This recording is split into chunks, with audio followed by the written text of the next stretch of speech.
Hello दोस्तों, मेरे प्यारे साथियों, स्वागत है आपका स्टार क्रिएटिव क्लासेस पर। दोस्तों, इस वीडियो में हम बात करेंगे ज्योग्राफी की जो एनसीईआरटी है वो कंप्लीट करेंगे, क्योंकि दोस्तों हमने जो सीरीज़ चालू की है सीईटी के पेपर की। सीईटी का जो पेपर होता है सेकंड एसएसटी का, उसकी एनसीईआरटी की सीरीज़ चालू की है, जिसके अंदर हम आपको 6 क्लास से 8 क्लास की पूरी एनसीईआरटी कराएंगे। अभी तक हमने आपको 3 चैप्टर करा दिए हैं हिस्ट्री के एनसीईआरटी के। कभी आपने वो नहीं देखे होंगे तो वो जाकर देख लीजिए, क्योंकि ज़्यादातर क्वेश्चन एनसीईआरटी से ही आते हैं एसएसटी के पेपर में। तो आप शुरू करते हैं दोस्तों। यहाँ से पहला जो ज्योग्राफी का जो पहला चैप्टर है उसका नाम है दोस्तों सौर मंडल में पृथ्वी। ये चैप्टर का नाम है दोस्तों, सौर मंडल में पृथ्वी। जैसा कि उसका पृथ्वी का स्थान सौर मंडल में क्या है, थोड़ा हम इसके बारे में थोड़ा देखते हैं। दोस्तों, सूर्यास्त के बाद आकाश को देखना कितना अच्छा लगता है। आसमान में पहले एक या दो चमकते बिंदु ही दिखाई देते हैं, लेकिन इसके बाद इनकी संख्या बढ़ती जाती है। आप इनकी गणना नहीं कर सकते। जैसा कि दोस्तों आप हम जैसा कि सूर्यास्त हो जाता है, उसके बाद हमें कुछ जैसे ही सूर्यास्त होता है तो एक से दो चमकते तारे नज़र आते हैं, ये सही बात है। लेकिन इसके बाद जो दोस्तों जो संख्या उसकी बढ़ती जाती है, एक दो से तीन चार चार, फिर वो लाखों करोड़ों की संख्या में अनगिनत चमकते नज़र आते हैं। आप इनकी गणना नहीं कर सकते, जैसा कि इसको हम गिन भी नहीं सकते, इतने नज़र आते हैं आसमान के अंदर।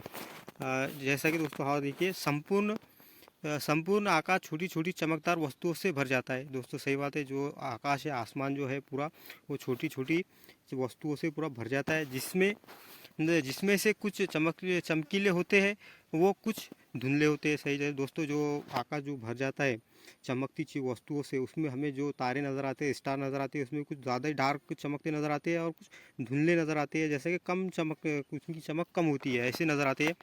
ऐसा प्रतीत होता है मानो आकाश में हीरे जड़ गए हो। जैसा कि हमें ऐसा प्रतीत होता है दोस्तों कि जैसा आकाश में हीरे जड़ गए हो। इनमें से कुछ टिमटिमाते प्रतीत होते हैं, लेकिन अगर आप इनको ध्यान से देखोगे तो आप पाओगे कि इनमें से कुछ की टिमटिमाहट अन्यों से अलग है। ये बिना किसी टिमटिमाहट के चंद्रमा के समान चमकते हैं। दोस्तों के जैसा कि इसमें क्या कह रहा है, इनमें से कुछ टिमटिमाहट प्रतीत होती है, जैसा कि कुछ की टिमटिमाहट जो है प्रतीत होती है, लेकिन अगर आप ध्यान से देखेंगे तो आप पाओगे कि इनमें से कुछ की टिमटिमाहट अन्यों से अलग है। जैसा कि सब अलग अलग नज़र आएंगे आपको, जैसा टिमटिमाहट उनकी अलग है, चंद्रमा के समान चमकते हैं। जैसा कि सब जो है चंद्रमा के समान चमकते हैं, जिनकी टिमटिमाहट जो है दोस्तों सबकी अलग अलग है। किसी का कलर अलग है, किसी की चमक अलग है, कोई दूर से एकदम डार्क नज़र आता है और कुछ फीका, कोई फीका नज़र आता है। इस तरह से ये अलग अलग होते हैं। इस पैराग्राफ में हमने ये देखा। अब नेक्स्ट पैराग्राफ में हम देखेंगे।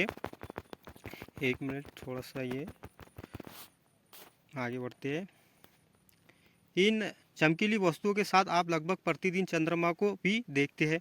ये अलग अलग समय पर अलग अलग आकार तथा स्थितियों में दिखाई पड़ता है। दोस्तों क्या होता है, चंद्रमा को हम जब देखते हैं, जैसा कि जो चमकीली वस्तु है, जैसे जो तारे, स्टार जो और ग्रह जो हमें आसमान में नज़र आते हैं चमकते हुए, तो दोस्तों उसके साथ हमें चंद्रमा भी नज़र आता है, दिखाई देता है। जैसा कि वो चंद्रमा भी दिखाई देता है, हमको नज़र आता है। ये अलग अलग समय पर जो चंद्रमा होता है दोस्तों, ये अलग अलग समय पर अलग आकार का अलग अलग स्थिति में नज़र आता है। जैसा कि कोई दिन ये हमें छोटा एकदम बड़ा नज़र आएगा, फिर एकदम फिर छोटा हो जाएगा, फिर एकदम आधा हो जाएगा, फिर कुछ हिस्सा उसका नज़र आएगा, कुछ हिस्सा उसका आसमान में छुप जाएगा। ऐसा हमें अलग अलग दिनों में अलग अलग आकार का चंद्रमा नज़र आता है, स्थितियों में नज़र आता है। आप चंद्रमा देखिए, आप पूर्ण चंद्रमा को लगभग एक महीने में एक बार देख सकते हैं। दोस्तों जो है चंद्रमा, पूर्ण जो चंद्रमा है उसको हम एक महीने में एक बार देख सकते हैं। ये पूर्ण चंद्रमा वाली रात या पूर्णिमा होती है, जो ये है, जो जो रात होती है, जिस दिन पूरा चांद नजर पूरा सूर्य, चांद बोलो या चंद्रमा बोले हम जिसे, वो पूरा नज़र आता है। ये 15 दिन के बाद आप इसे नहीं देख पा सकते। 15 दिन के बाद हम इसे नहीं देखते। ये नए चंद्रमा की रात्रि या अमावस्या होती है। जैसा कि ये जो जिस दिन 15 दिन के बाद जो है, जब हमें वो नज़र नहीं आता है, तो उससे हम कह सकते हैं या ये चंद्रमा वाली रात होती है या फिर अमावस्या होती है। ऐसी रात में अगर आसमान साफ है तो आप आसमान का आकलन अच्छी तरह कर सकते हैं। जैसा कि हम उस रात को आसमान का आकलन भी अच्छी तरीके से कर सकते हैं। इसी के साथ दोस्तों थोड़ा आगे देखते हैं। क्या आपको इस बात पर आश्चर्य नहीं होता कि हम दिन के समय चंद्रमा वो इन सभी छोटी चमकती वस्तुओं को क्यों नहीं देख पाते? दोस्तों जैसा कि हमें कभी ऐसा आश्चर्य होता है कभी कभी कि भाई जो रात में चमकती हुई चीज़ें हैं, वस्तुएं हैं, जो तारे स्टार है, वो दिन में हमें क्यों नज़र नहीं आते? ऐसा ऐसा इसलिए है क्योंकि सूर्य के अधिक तेज प्रकाश के कारण रात के समय चमकने वाली वस्तुओं को हम दिन में नहीं देख पा सकते। देखो दोस्तों, जो दो वस्तुएं होती है रात में चमकने वाली, जो हमें दिन में नज़र नहीं आने का कारण ये है कि सूरज की जो तेज प्रकाश होती है उसमें वो छुप जाते हैं, वो उसके प्रकाश के सामने उजल हो जाती है, हमें वो नज़र नहीं आते। वो इसके सूरज की प्रकाश की रोशनी की वजह से हमें वो नज़र नहीं आते। इसके आगे हम देख लेते हैं, सूर्य, चंद्रमा तथा वो सभी वस्तुएं जो रात के समय आसमान में चमकती है खगोला पिंड कहलाती है, खगोलीय पिंड कहलाती है दोस्तों। जो कि है ना, जो रात सूर्य हो गया, चंद्रमा हो गया, और इसी के साथ जो रात में चमकने वाली वस्तुएं होती है, जिससे क्या क्या नाम दिया गया है, खगोलीय पिंड कहा गया है, उसे खगोलीय पिंड का नाम दिया गया है। कुछ खगोलीय पिंड बड़े आकार वाले होते हैं तथा गर्म गर्म गैस होते हैं। जैसा कि दोस्तों, कुछ खगोलीय पिंड बड़े आकार के तथा गर्म गैस होते हैं। ये गैसों से बने होते हैं। इनके पास अपनी ऊष्मा तथा प्रकाश होता है। कुछ जो खंडोलीय पिंड होते हैं जिनके पास जो गर्म गैसों से बने होते हैं दोस्तों, तो उनके पास अपनी ऊष्मा व प्रकाश होता है, जिससे वो बहुत बड़ी मात्रा में ऊर्जित करते हैं। जैसा कि उससे वो बहुत बड़ी मात्रा में ऊर्जित करते हैं। इन खगोलीय पिंडों को तारा कहते हैं। जैसा कि जितनी भी चमकने वाली वस्तुएं हैं जो हमें चमकती हुई नज़र आती है, जो गैसों से बनी है, उसे खगोलीय पिंडों का तारा कहते हैं। और सूर्य भी एक तारा है दोस्तों। आप देखते हैं आगे, थोड़ा आगे बढ़ते हैं मेरे भाई। हाँ चलिए फिर ये नेक्स्ट पैराग्राफ पे, हाँ इसको थोड़ा जूम कर लिया हूँ, ये देखते हैं। चलो दोस्तों, रात के समय चमकते हुए अनगिनत तारे सूर्य के असमानी है। जैसा कि दोस्तों, रात के जो तारे जो नज़र आते हैं हमें, और जो सूर्य है वो एक ही समान है, दोनों एक ही तरह के हैं, लेकिन हमसे बहुत अधिक दूर होने के कारण हम लोग उनकी ऊष्मा या प्रकाश को महसूस नहीं कर सकते। दोस्तों, क्या बात है कि सूर्य और जो रात में हमें चमकती हुई वस्तुएं नज़र आती है आसमान के अंदर, वो जो और उस दोनों एक ही समान है, दोनों एक ही जैसे हैं, लेकिन वो हमसे बहुत ज़्यादा दूर होने की वजह से हम उसकी ऊष्मा और प्रकाश को महसूस नहीं कर सकते तथा अंत्य छोटे दिखाई देते हैं। जैसा कि वो बहुत अंत्य छोटे दिखाई देते हैं हमें, वो इसकी वजह से हमें छोटे भी नज़र आते हैं दूर होने की वजह से। इसी के साथ दोस्तों, आपने अवश्य ध्यान दिया होगा कि कुछ दूरी से देखने पर सभी वस्तुएं छोटी दिखाई पड़ती है। अधिक ऊंचाई पर उड़ रहा हवाई जहाज इतना छोटा दिखाई देता है। देखिए दोस्तों, क्या आपने कभी ध्यान दिया होगा तो ऐसा हमें नज़र आता है कि दूर से देखने वाली, जितनी भी दूर से कोई भी चीज़ को हम देखेंगे, वस्तुओं को देखेंगे या कोई चीज़ को देखेंगे, तो हमें आवश्यक छोटी ही नज़र आएंगी। जैसा कि एक मिसाल के तौर पर हवाई जहाज़ जो होता है, हवा में जब आसमान में चले जाता है या जब वो प्रवास करता है, तो जब हम उसको ज़मीन पर से देखते हैं तो हमें छोटा नज़र आता है। इस तरह की एक मिसाल एनसीईआरटी की किताब में दी गई है। थोड़ा आगे चलते हैं। रात्रि में आसमान की ओर देखते समय आप तारों के विभिन्न समूह द्वारा बनाई गई विविध आकृतियों को देख सकते हैं दोस्तों। जैसे कि रात में आसमान की ओर से देखते समय, जैसे कि रात में आसमान की ओर देखते समय आप तारों के विभिन्न समूह को द्वारा बनाई गई विभिन्न आकृतियों को देख सकते हैं। सही बात है दोस्तों, जितनी भी हम जब आसमान में जब देखते हैं तो उसमें अलग अलग आकृतियों के हमें स्टार तारे नज़र आते हैं, तो जिससे ये नस्त्र मंडल है जैसे कि कहलाते हैं। जैसे कि जो है ना दोस्तों, जो हमें जो समूह नज़र आता है तारों का, अलग अलग गुच्छे नज़र आते हैं हमें, अलग अलग तरह के तारे नज़र आते हैं एक एक आकार लिए हुए, तो उसको क्या कहते हैं, नस्त्र मंडल कहते हैं। जिसे असर मेजर या बिग बियर इसका जैसा दोस्तों, असर मेजर या बिग बियर इस प्रकार का एक नस्त्र मंडल है दोस्तों। नसर मेजर और बिग बियर जो है, ये इस प्रकार का एक नस्त्रमंडल है। बहुत आसानी से पहचान में आने वाला नस्त्रमंडल है दोस्तों। ये देखा, अस्त्र मेजर और बिग बियर जो है, ये ऐसे में नस्त्रमंडल है जो बहुत आसानी से पहचान में आ जाते हैं देखने के बाद। थोड़ा आगे चलते, सप्तकुशी दोस्तों, एक मिनट हाँ, सप्तकुशी ये 7 तारों का समूह है दोस्तों। ये जो है ना, सप्तकुशी जो है, ये 7 तारों का समूह है, जो एक नस्त्र मंडल आजार मेजर का भाग है दोस्तों। जो है न, आजार मेजर का ये सप्तकुशी जो है आजार मेजर का भाग है। आपने परिवार या दोस्तों, थोड़ा आगे देखते हैं, ये हमारे लिए इम्पोर्टेंट नहीं है इतना ही। सप्तकुशी जो है दोस्तों, ये 7 तारों का समूह है और नक्षत्रमंडल आजार मेजर का भाग है, इतना याद रखिए। इसके बाद हम एक पॉइंट और देखेंगे। प्राचीन समय में लोग रात्रि में दिशा का निर्धारण तारों की सहायता से करते थे। दोस्तों रात के जब लोग उस टाइम पे लोग क्या करते थे, कभी वो इसके लिए निकले, सफ़र के लिए निकले या कोई यात्रा के लिए निकले, तो वो क्या करते थे, अपनी दिशा का निर्धारण किस तरह करते थे, तारों की सहायता से किया करते थे। उत्तरी तारा उत्तर दिशा को बताता है। दोस्तों जो उत्तरी तारा है ये उत्तर दिशा को बताता है। इसे ध्रुव तारा भी कहते हैं। दोस्तों इसे उत्तरी जो तारा है उसे, उत्तरी दिशा को दिखाने वाला जो उत्तरी तारा है दोस्तों, उसे ध्रुव तारा भी कहते हैं। ये आसमान में हमेशा एक ही स्थल पर रहता है। दोस्तों जो ध्रुव तारा है ये एक ही स्थल पर रहता है। हम सप्तकुशी की सहायता से ध्रुव तारे की स्थिति को जान सकते हैं। दोस्तों हम जो है सप्तकुशी की सहायता से ध्रुव तारे की स्थिति को जान सकते। चित्र 1.1 में आप देखोगे कि यदि सप्तकुशी मंडल के संकेत तारों को आपस में मिलाते हुए एक काल्पनिक रेखा खींची जाए, वो उसे आगे की ओर बढ़ा दिया जाए तो वो ध्रुव तारे की ओर इंगित करती है। दोस्तों क्या होता है, आप ये चार्ट देखकर ही समझ में आएगा किस तरह से ये बात कह रहा है।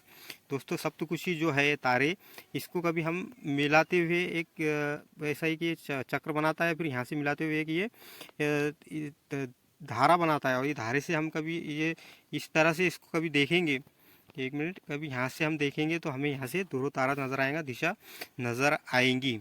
इस तरह से ये कह रहा है, थोड़ा इसको समझ लीजिए क्या कह रहा था दोस्तों। ये आप देखिए चित्र 1.1 में आप देखोगे कि यदि सप्तकुशी मंडल के संकेत तारों को आपस में मिलाते हुए एक काल्पनिक रेखा, देखिए दोस्तों एक काल्पनिक रेखा कभी खींच ली जाए, दोस्तों ये सप्तकुशी तारों को मिलाते हुए एक काल्पनिक रेखा खींची जाए तो हमें ध्रुव तारा नज़र आ जाएगा, इस तरह ये बता रहा है।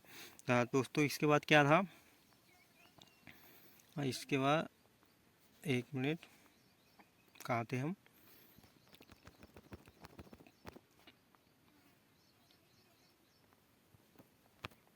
एक मिनट भैया, चलिए आगे। ये देखिए दोस्तों ध्रुव तारे की ओर इंगित करेंगी, यहाँ तक हो गया था हमारा। कुछ खगोलीय पिंडों में अपना प्रकाश, देखिए दोस्तों आप इसके आगे इम्पोर्टेंट पॉइंट चालू हो रहे हैं, इसको ज़रा माइंड में रखना क्या पढ़ रहे हैं हम। आपको एनसीईआरटी पढ़ने की ज़रूरत नहीं पड़ेगी, आप यहीं से समझ सकते हैं पूरी चीज़ों को। दोस्तों ये देखिए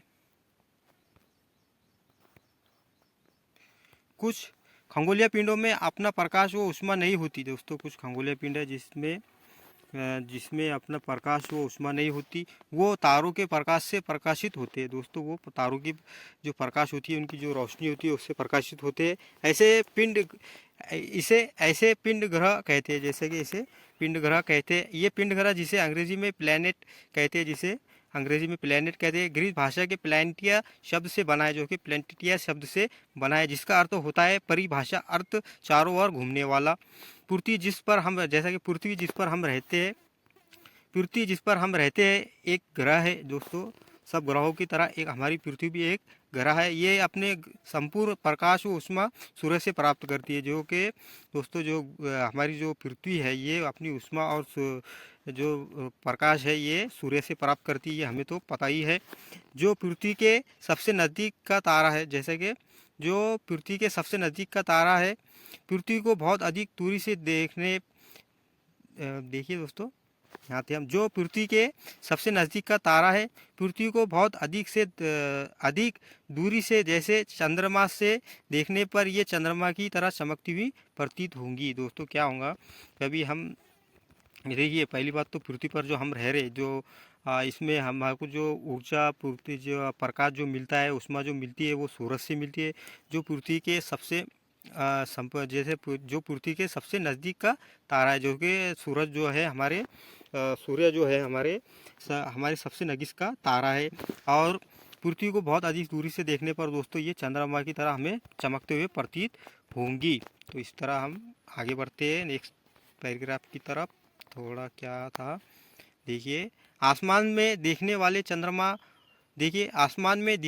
चंद्रमा एक उपग्रह है। चंद्रमा जो है वो एक उपग्रह है। ये हमारी पृथ्वी के का सहचार है, ये पृथ्वी का हमारे सहचार है तथा इसके चारों ओर चक्कर लगाता है। ये सही बात है, आपने पढ़ा भी होगा और हमें पता भी है कि चंद्रमा जो है हमारी पृथ्वी की ओर चक्कर लगाता है। हमारी पृथ्वी के समान 7 अन्य ग्रह है, जैसा कि हमारी पृथ्वी के समान अन्य 7 ग्रह है जो सूर्य के प्रकाश व ऊष्मा प्राप्त करते हैं, जो सूर्य से प्रकाश व ऊष्मा प्राप्त करते हैं। इनमें से कुछ के पास अपने चंद्रमा भी है, इनके पास कुछ के पास अपने चंद्रमा भी है। थोड़ा आप देखते हैं दोस्तों सौर मंडल, 1 मिनट रुक जाइए बस, आप बढ़ते हैं सौर मंडल की तरफ। सौर मंडल किन किन चीज़ों से मिलकर बना है इसके बारे में हम थोड़ा देखेंगे कि सौर मंडल किन किन चीज़ों के बारे में, किन किन चीज़ों से या किन किन सौर मंडल में कौन कौन सी चीज़ें आती है, ये सौर मंडल का निर्माण किस तरह होता है ये हम जान लेंगे। सूर्य, देखिए दोस्तों, सूर्य, 8 ग्रह, उपग्रह तथा कुछ अन्य खगोलीय पिंड जैसे क्षुद्र ग्रह वो उल्कापिंड मिलकर सौरमंडल का निर्माण करते हैं। उसे हम सौर परिवार का नाम देते हैं, उसे हम सौर परिवार का नाम देते हैं जिसका मुख्य सूर्य है। दोस्तों सौरमंडल में क्या क्या आता है, सौरमंडल का निर्माण किस तरह होता है, इसमें सूर्य, 8 ग्रह, उपग्रह और कुछ अन्य खगोलीय पिंड जैसे क्षुद्र ग्रह वो उल्कापिंड मिलकर सौरमंडल का निर्माण करते हैं। उसे हम सौर परिवार का नाम देते हैं जिसका मुख्य सूर्य है। थोड़ा आगे,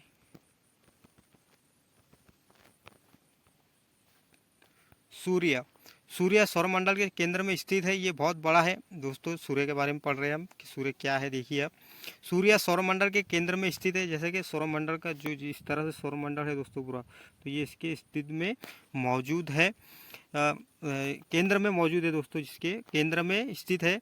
ये बहुत बड़ा है। और 1 मिनट, सूर्यमंडल, देखिए दोस्तों सूर्यमंडल सूर्य सौरमंडल के केंद्र में स्थित है, ये बहुत बड़ा है। वो अधिक गर्म गैसों से बना है। दोस्तों सूर्य जो है वो अधिक गैसों से बना है। इसका खिंचाव बल इसे सौरमंडल को बांधे रखता है। दोस्तों इसका खिंचाव बल जो है सौरमंडल को बांधे रखता है। सूर्य सौरमंडल के लिए प्रकाश का वो ऊष्मा का एकमात्र स्रोत है। दोस्तों जो सूरज है हमारा, वो सूर्य जो है हमारा, सूर्य भाई जो है वो हमारे सौरमंडल का एकमात्र प्रकाश और ऊष्मा का एक स्रोत है। लेकिन हम इसकी अधिक तेज ऊष्मा को महसूस नहीं कर सकते। हम पृथ्वी पर बैठकर इसकी जो ऊष्मा है उसको हम महसूस नहीं कर सकते, क्योंकि इसे नज़दीक का तारा होने के बावजूद ये हमसे क्योंकि ये सबसे नज़दीक का तारा होने के बावजूद ये हमसे बहुत दूर है। दोस्तों ये पृथ्वी का नज़दीक का तारा है, लेकिन ये पृथ्वी से बहुत ज़्यादा दूर है।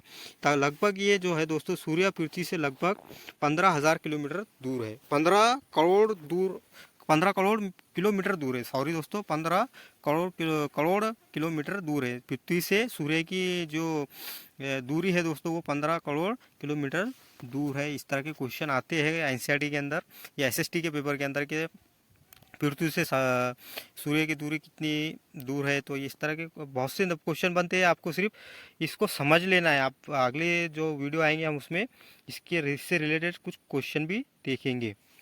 आप देखते हैं दोस्तों ग्रह के बारे में पढ़ लेते हैं। ग्रह क्या है, किस तरह है। हमारे सौरमंडल में 8 ग्रह है दोस्तों। हमारे सौरमंडल में 8 ग्रह है। सूर्य से दूरी के अनुसार वो है बुध, शुक्र, पृथ्वी, मंगल, बृहस्पति, शनि, यूरेनस तथा न्यूटन।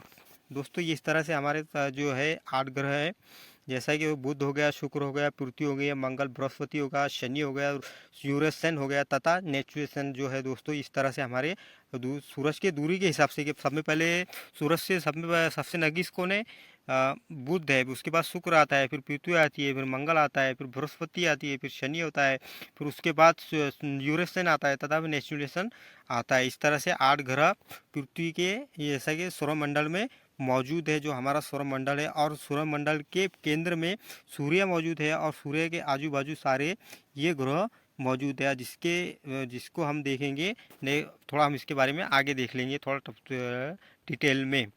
थोड़ा आगे चलते हैं, 1 मिनट। सौरमंडल के सभी 8 ग्रह एक निश्चित पथ पर सूर्य का चक्कर लगाते हैं। दोस्तों जो सौरमंडल के जो 8 ग्रह हैं वो एक निश्चित पथ पर उसके चक्कर लगाते। ये रास्ते दुर्गाकार में फैले हुए। दोस्तों ये जो रास्ते हैं ना, इनके रास्ते जो है ना दुर्गाकार में फैले हुए, ये कक्ष कहलाते हैं। ये कक्ष कहलाते हैं। बुध सूर्य के सबसे नज़दीक है, जब मैंने आपसे पहले कहा बुध जो है वो सूर्य के सबसे नज़दीक है। अपनी कक्ष में सूर्य के चारों ओर एक चक्कर लगाने में इसे केवल 88 दिन लगते हैं दोस्तों, इसको 88 दिन लगते हैं, 88 दिन लगते हैं अपने सूर्य का एक चक्कर लगाने के लिए। शुक्र को पृथ्वी का जुड़वा ग्रह माना जाता है। शुक्र जो है दोस्तों ग्रह, इसको पृथ्वी का जुड़वा ग्रह, पृथ्वी का जुड़वा ग्रह माना जाता है। जैसे कि शुक्र को माना जाता है, जिसको जुड़वा ग्रह माना जाता है क्योंकि इसका आकार वो आकृति लगभग पृथ्वी के समान है। जैसा कि इसकी जो आकृति है और इसकी जो आकृति है और पृथ्वी की इसकी जो आकृति है दोस्तों, इसका जो आकार है, इसकी आकृति है, ये पृथ्वी के समान है। हमारी जो पृथ्वी है उसके समान जो है शुक्र है। थोड़ा इसके बाद थोड़ा आगे बढ़ते हैं, इसमें 1 मिनट।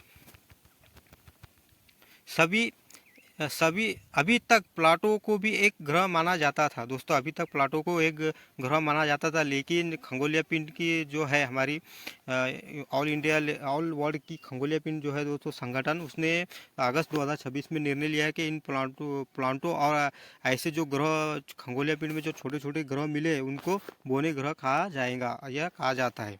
ऐसा उन्होंने एक निर्णय लिया, उन्हें बोने ग्रह का नाम दिया गया है दोस्तों प्लाटो को या उसके जैसे कुछ ग्रह मिले हैं तो उनको बोने ग्रह माना गया है उसको। आप थोड़ा देखते हैं आगे, पृथ्वी के बारे में पढ़ लेते दोस्तों आप, चूँकि मेन है हमारे लिए, इम्पोर्टेंट है, थोड़ा इसके बारे में हम देख लेते हैं। सूर्य से दूरी के हिसाब से पृथ्वी तीसरा ग्रह है दोस्तों, सूर्य से दूरी के हिसाब से पृथ्वी तीसरा ग्रह है दूरी के हिसाब से। हाँ, और आकार में ये 5वां सबसे बड़ा ग्रह है, आकार में ये 5वां सब में बड़ा ग्रह है, और दूरी के हिसाब से ये सूरज से तीसरा ग्रह है। कि पहले बुध आता, फिर शुक्र आता, उसके बाद पृथ्वी आती है, इसी के साथ फिर बाद में जो आकार के हिसाब से ये 5वां सब में बड़ा ग्रह है। ये ध्रुव के पास थोड़ी चपटी है दोस्तों, जो पृथ्वी है हमारी ये ध्रुव के पास थोड़ी चपटी है। आपने कभी उसका एक मैप में कभी देखा होगा तो वो थोड़ी चपटी नज़र आती है, आप कभी गौर से देखेंगे तो यही कारण है कि इसके आकार को भूभाप भी कहा जाता है दोस्तों, यही कारण है कि इसे भूभाप भी कहा जाता है। भूभाप का अर्थ है पृथ्वी के असमान आकार, जैसे कि पृथ्वी के समान आकार का इसे कहा जाता है। भूभाप का मतलब क्या होता है, उसका अर्थ क्या होता है, पृथ्वी के समान आकार। जीवन के लिए अनुकूल परिस्थितियाँ संभवतः केवल पृथ्वी पर ही पाई जाती है दोस्तों। जीवन के लिए जो है जो सेवाएं, जो परिस्थितियाँ होना चाहिए, जिस तरह का अनुकूल माहौल होना चाहिए, वो सिर्फ पृथ्वी पर ही मौजूद है, ऐसी संभावना है। जो वैज्ञानिक खोज करते हैं उनका कहना ऐसा है कि इसके अलावा कई ऐसी चीज़ें मौजूद नहीं है। इसको थोड़ा आगे देखते हैं। पृथ्वी ना तो अधिक गर्म है और ना ही अधिक ठंडी है, ये सही हमको भी पता है कि पृथ्वी जो है ना अधिक गर्म है और ना ही ठंडी है। यहाँ पानी वो वायु उपस्थित है दोस्तों, यहाँ जो है वायु और पानी उपस्थित है, जो हमारे जीवन के लिए आवश्यक है। जीवन गुजारने के लिए वायु और पानी का होना आवश्यक है दोस्तों, जो कि हमारे यहाँ मौजूद है।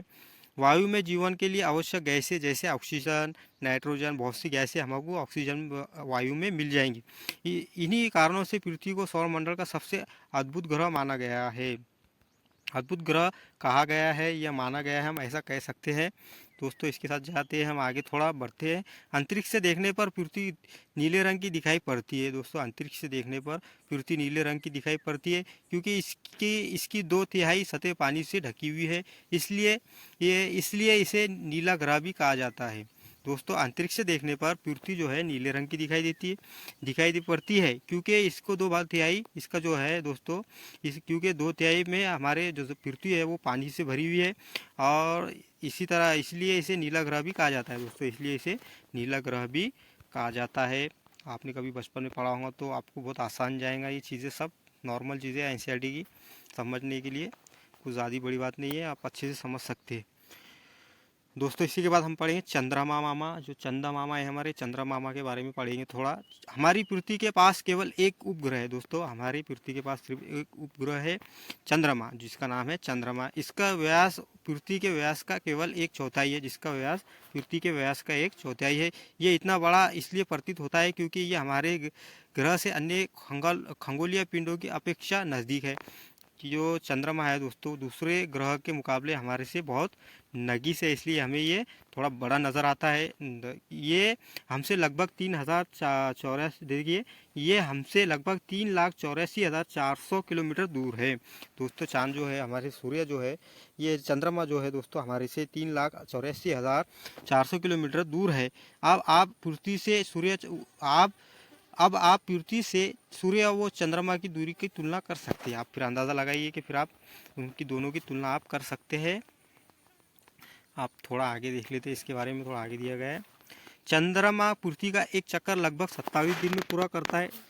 लगभग इतने ही समय में ये अपने अक्ष पर भी चक्कर भी पूरा कर सकता है दोस्तों। ये 27 दिन में अपने अक्ष पर भी चक्कर पूरा कर लेता है। ऐसा है कि पृथ्वी का जो पूरा जो एक चक्कर जो लगाता है दोस्तों वो 27 दिन में लगाता है, और अपने अक्ष के पर भी ये 27 दिन में अपना एक चक्कर लगा देता है। इसके परिणाम रूप ये पृथ्वी से हमें चंद्रमा का केवल एक ही भाग दिखाई पड़ता है। इसके परिणाम रूप पृथ्वी से हमें चंद्रमा का केवल एक ही भाग दिखाई पड़ता है। चंद्रमा की परिस्थिति जीवन के लिए अनुकूल नहीं है दोस्तों। चंद्रमा की जो परिस्थिति है, जो वहाँ के जो हालात है, वो हमारे लिए अनुकूल नहीं है। इसलिए इसकी सतह पर पर्वत, मैदान व गड्ढे है। इसकी जो सतह है दोस्तों, वहाँ पे पर्वत, मैदान और गड्ढे है, जो चंद्रमा की सतह पर छाए बनते हैं। जो चंद्रमा की सतह पर साया बनाते हैं, सॉरी दोस्तों, साया चंद्रमा की सतह पर छाया बनाते हैं दोस्तों। ये चंद्रमा की सतह पर ये छाया बनाते हैं। पूर्णिमा के दिन चंद्रमा पर इसकी छाया को देखा जा सकता है। जब पूर्णिमा की रात होती है, जब चंद्रमा पूरा नज़र आता है हमारे गोल आकार में, उसके अंदर हमें कुछ काला डार्क नज़र आता है। जैसा कि पूरा चंद्रमा नज़र आता है, जैसा गोल हो गया, और उसके अंदर कुछ हमें डार्क सर्कल नज़र आती है चंद्रमा के। वो होते हैं पर्वतों के, मैदानों के, गड्ढों के जो साए होते हैं, वो नज़र आते हैं हमें पूर्णिमा के दिन। आप पढ़ेंगे दोस्तों क्षुद्र ग्रह के बारे में। क्षुद्र ग्रह के बारे में पढ़ लेंगे दोस्तों। क्या है तो तारों, ग्रहों व उपग्रहों के अतिरिक्त असंख्याई छोटे पिंड भी सूर्य के चारों ओर चक्कर लगाते हैं। इन पिंडों को क्षुद्र ग्रह कहते हैं। इन पिंडों को क्षुद्र ग्रह कहते हैं। कौन से ग्रह को दोस्तों? तारों, ग्रह और उपग्रह के अतिरिक्त असंख्याई छोटे जो पिंड होते हैं दोस्तों, वो सूर्य के ओर चक्कर लगाते हैं। इनको क्या कहते हैं? इन पिंडों को क्षुद्र ग्रह कहते हैं। ये मंगल व बृहस्पति की कक्षाओं के बीच पाए जाते हैं दोस्तों। जो क्षुद्र ग्रह जो है दोस्तों, ये मंगल और पृथ्वी के जो कक्षाओं है उसके बीच में पाए जाते हैं।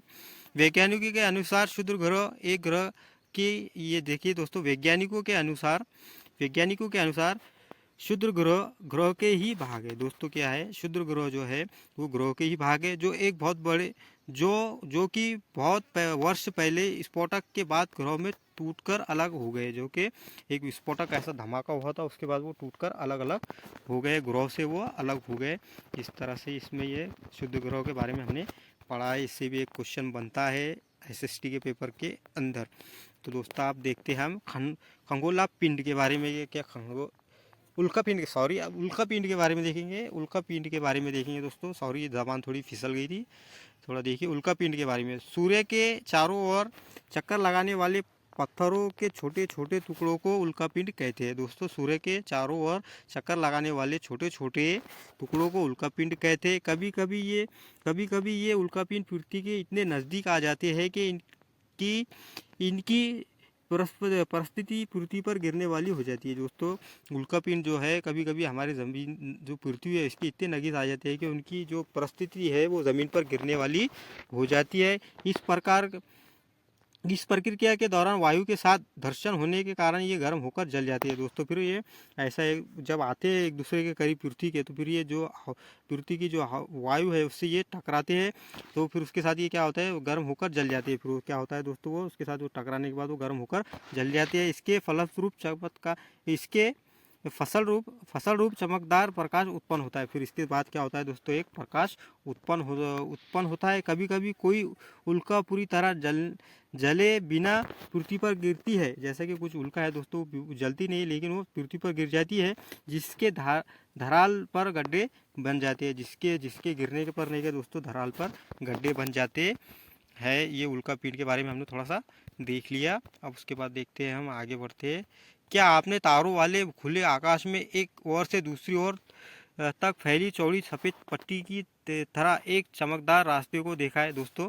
क्या आपने तारों वाले खुले आकाश में एक ओर से दूसरी ओर तक फैली चौड़ी सफ़ेद पट्टी की तरह एक चमकदार रास्ते को देखा है?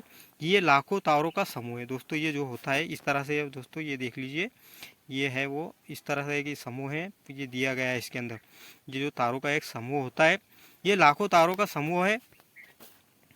ये पट्टी आकाशगंगा मिल्की वे है। जैसा कि दोस्तों जो पट्टी है ना दोस्तों, जो नज़र आ रही है, तो तारे नज़र आ रहे हैं, ये वो आकाशगंगा मिल्की वे है। ये हमारा सौरमंडल इस आकाशगंगा का एक भाग है दोस्तों। जो हमारा सौरमंडल है ये आकाशगंगा का भाग है। ये आकाशगंगा का भाग है दोस्तों। हमारे सौरमंडल इस सौरमंडल आकाशगंगा का सौरमंडल एक भाग है दोस्तों।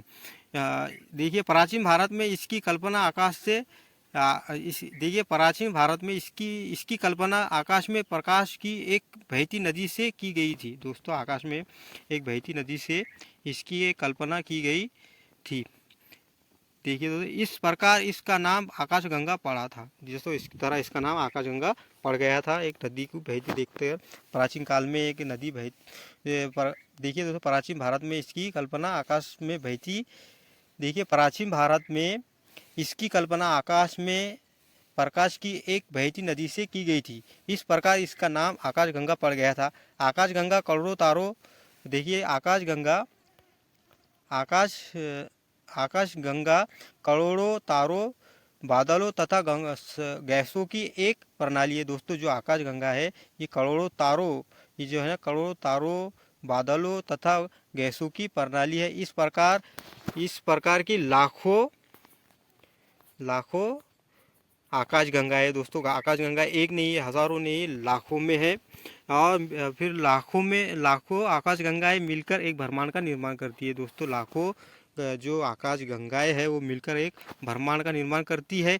ब्रह्मांड की विशालता की कल्पना करना अधिक कठिन है दोस्तों। ब्रह्मांड जो है, ब्रह्मांड की कल्पना करना या उसकी अधिक कठिन है हमारे लिए और वैज्ञानिकों के लिए भी। वैज्ञानिक अभी भी इसके बारे में अधिक से अधिक जानकारी एकत्रित करने में जुटे हैं दोस्तों। जो वैज्ञानिक है आज भी इस ब्रह्मांड के बारे में इसकी जो जानकारी है वो एकत्रित करने में जुटे हुए हैं। इसके आकार के संबंध में हमें कोई जानकारी नहीं है दोस्तों। इसका क्या आकार है ब्रह्मांड का, इसकी कोई जानकारी किसी को नहीं है। लेकिन फिर भी हम जानते हैं कि हम सभी इस ब्रह्मांड का हिस्सा है। फिर भी हम दोस्तों जानते हैं कि हम सब एक ब्रह्मांड का हिस्सा है। तो दोस्तों इस तरह हमने एनसीईआरटी का एक चैप्टर जो है ज्योग्राफी का सौरमंडल में पृथ्वी, ये देखा है। यहाँ से एनसीईआरटी के जो एसएसटी का जो पेपर होता है सीईटी का, उसके अंदर बहुत से क्वेश्चन बनते हैं पहले चैप्टर से ही। तो आप इस चैप्टर को अच्छे से समझ लिया है हमने अभी, और अभी आपके समझ में नहीं आया होगा तो आप फिर से इसको डबल से देख सकते हैं दोस्तों। अगर आपको ये वीडियो पसंद आया होगा, आपको ये अच्छा हमारा तरीका पसंद आया होगा, तो इसे लाइक करें और वीडियो को लाइक करें हमारे, फिर चैनल को सब्सक्राइब करें और ज़्यादा से ज़्यादा लोगों तक शेयर करें। मिलते हैं दोस्तों अगले वीडियो में।